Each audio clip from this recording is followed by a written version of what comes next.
If you've ever tried to meditate, you know that it doesn't take long for the mental chatter to get loud. And if you keep trying to get rid of those thoughts, it can get really frustrating really fast. This is Satya Nee Macpherson. She's a meditation teacher with a nonprofit called Minds Incorporated, and she's challenging these students at Eastern High School in Washington, D.C. to examine their relationship with those distracting thoughts. Look for a thought.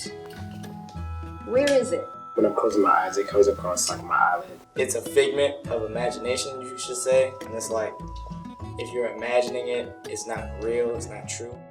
Satya Nee isn't trying to teach these students to get rid of their thoughts, but to change their relationship with those thoughts. And she's part of a growing movement of nonprofits and foundations whose mission is to bring meditation into public schools. So if you're having negative thoughts, you start to get into this mood and your body begins to feel heavy. To understand the connection between our emotions and our bodies, we have to look inside the brain. This is Sarah Lazar. She's a neuroscientist at Harvard. And a few years ago, she started practicing yoga after a running injury. But what's interesting was that after a couple of weeks, I started noticing that I was calmer. Sarah did some research and found a bunch of studies showing that yoga and meditation made people feel less stressed out and more empathetic. But the scientist in her was skeptical. Her yoga teacher had told her this might happen. I thought, well, maybe, it's just a placebo response, right? She told me I was going to feel this, so maybe that's why I was feeling it. She started doing studies. We took people who had never meditated before, and we put them in the scanner. Then the subjects went through an 8-week program where they meditated for about 30 minutes every day. And at the end of the 8 weeks, she put them back in the MRI scanner and found that certain parts of their brains had gotten thicker. The hippocampus, this is an area that's important for learning and memory. It's also important for emotion regulation. Another region we identified was the temporal parietal junction. It's important for perspective taking and empathy and compassion. It's important to say that we don't know for sure that these students' brains are experiencing the same changes that Sarah Lazar found in her subjects. But that hasn't stopped meditation programs from popping up in schools all over the country.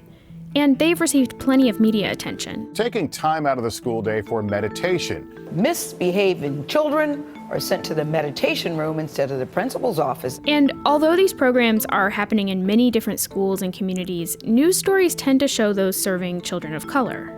Why are those students being targeted in a way? David Forbes is a professor of school counseling, and he wrote an article for Salon that criticizes the movement to bring meditation into public schools. People could say, oh, well, we can use it just to reduce stress and just to get people to adjust to situations that many of us think people shouldn't adjust to.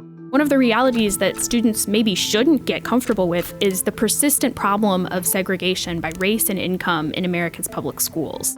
We've had a rapid, massive resegregation since 1988. I think there's a kind of issue of social control here.